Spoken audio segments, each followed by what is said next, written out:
Prépare ta primaire. C'est la chronique des candidats motivés à la réussite de leur élection ou à la réussite de leur propre vie, c'est-à-dire nous tous.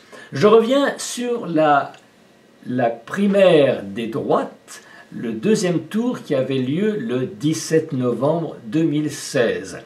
Les journalistes posaient des questions et les candidats n'avaient qu'une minute pour répondre à chaque fois. Et là, il s'agit de la dernière question, c'est-à-dire qu'est-ce que vous feriez, quelle est votre déclaration de futur président. Alors nous allons écouter les différents candidats, leurs différentes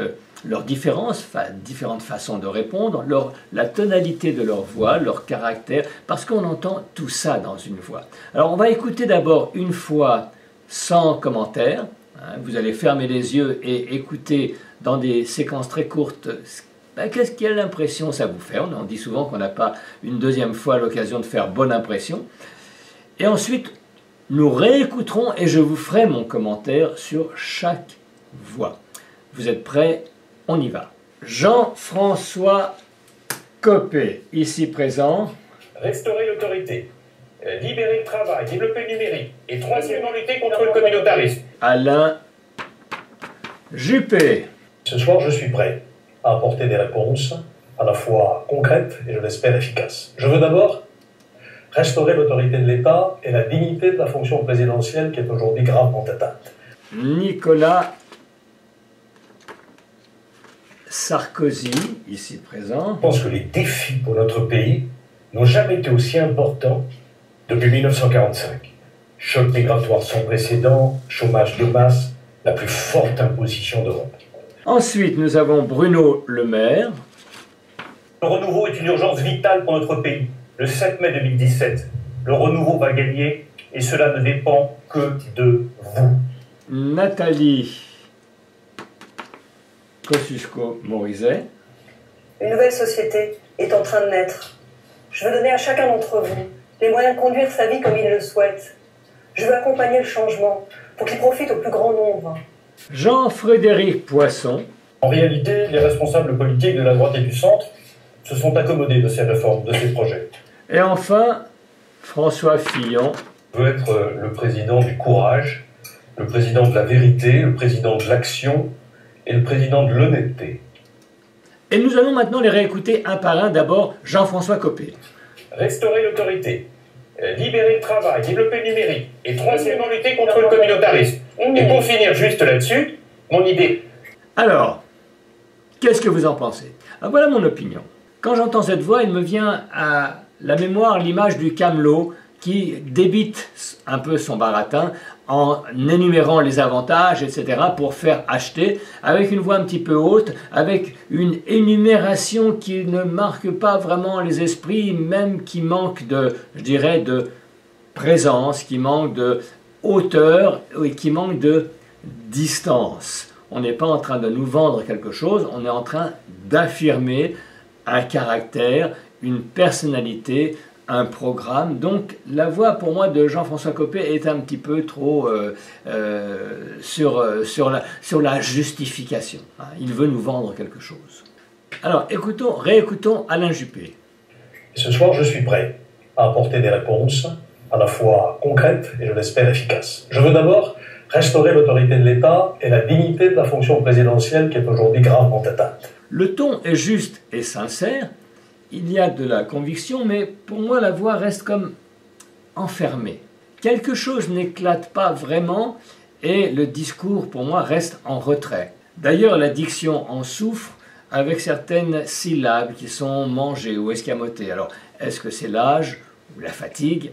Je note aussi une phrase longue qui ne se donne pas le temps de respirer. Quand il dit « Je veux d'abord restaurer l'autorité de l'État et la dignité de la fonction présidentielle qui est aujourd'hui gravement atteinte. » Je répète, je veux d'abord restaurer l'autorité de l'État et la dignité de la fonction présidentielle qui est aujourd'hui gravement atteinte. C'est une phrase un peu longue, un peu lourde, qui manque de pêche, qui manque d'attaque. C'est un petit peu ce qui aura manqué à Alain Juppé. Écoutons maintenant Nicolas Sarkozy. Je pense que les défis pour notre pays n'ont jamais été aussi importants depuis 1945. Choc migratoire sans précédent, chômage de masse, la plus forte imposition d'Europe. Pour moi, j'entends une voix vraiment musclée, posée, c'est la voix du patron, c'est la voix du boss. On peut aimer ou ne pas aimer, mais la diction est claire, les phrases sont structurées, il fait des respirations, il marque des temps forts sur certains mots, il y a un impact qui fait que les mots passent la rampe, que les mots pénètrent, que les informations pénètrent. Si ça n'était pas la deuxième fois, sûr qu'il serait convaincant, et pour moi il l'emporterait. Mais c'est la deuxième fois, et comme le café réchauffé, la deuxième fois c'est moins bon. Nous allons maintenant écouter la voix de Bruno Le Maire.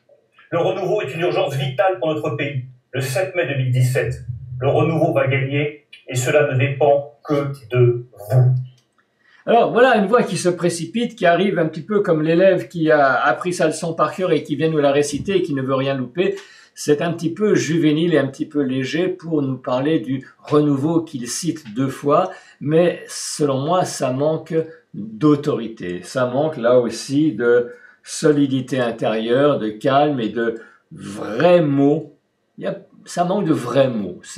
Alors il finit bien sûr avec une phrase en forme de slogan et de mise en garde. Cela ne dépend que de vous. Sous-entendu, je vous l'aurais dit, si vous ne le faites pas, c'est tant pis pour vous. Bon, c'est à mon avis un petit peu simpliste. Passons maintenant à la voix de Nathalie Kosciusko-Morizet.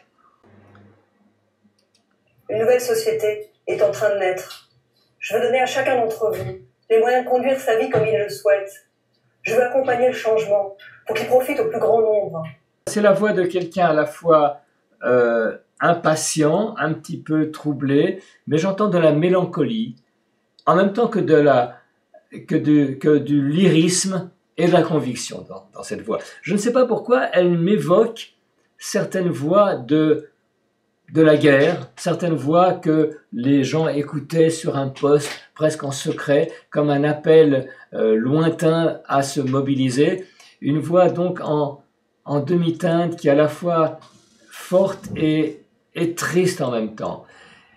La tristesse vient peut-être de ces fins de phrases qui font la la la la la, la la la la la, la la la la, comme moi j'essuie les verres, au fond du café, j'ai bien trop à faire.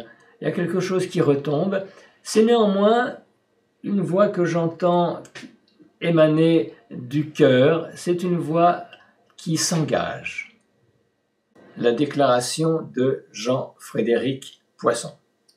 En réalité, les responsables politiques de la droite et du centre se sont accommodés de ces réformes, de ces projets. Alors c'est court. C'est court. Bon, qu'est-ce qu'on peut entendre? J'entends une voix mâle, comme on dirait, une voix bien posée, un tout petit peu précipitée quand même, il y a des mots qui sont escamotés, il pourrait, puisque c'est sa déclaration de futur président, il pourrait être un tout petit peu plus tranquille et un peu moins candidat. Mais c'est vrai que la séquence est un petit peu courte. Écoutons maintenant François Fillon. Je veux être le président du courage, le président de la vérité, le président de l'action, et le président de l'honnêteté. Encore une voix bien timbrée, une voix qui prend l'espace, une voix ronde, et en même temps une voix un petit peu lasse, une voix comme fatiguée ou ailleurs, ou absente. Je crois qu'il y a chez François Fillon quelque chose qui se partage entre la présence et cette espèce de parenthèse avec soi-même qui fait qu'il est là et pas là. Je pense qu'effectivement, il va nous changer, si c'est lui qui est ému, et si c'est lui qui est élu, il va nous changer des présidents obsédés des médias. Il va plutôt nous la jouer discrète. Il y a, je pense, chez cet homme, effectivement, de la discrétion et les grands mots, les grandes déclarations et peut-être même le fait de se présenter à l'image est toujours quelque chose qui lutte avec sa nature profonde.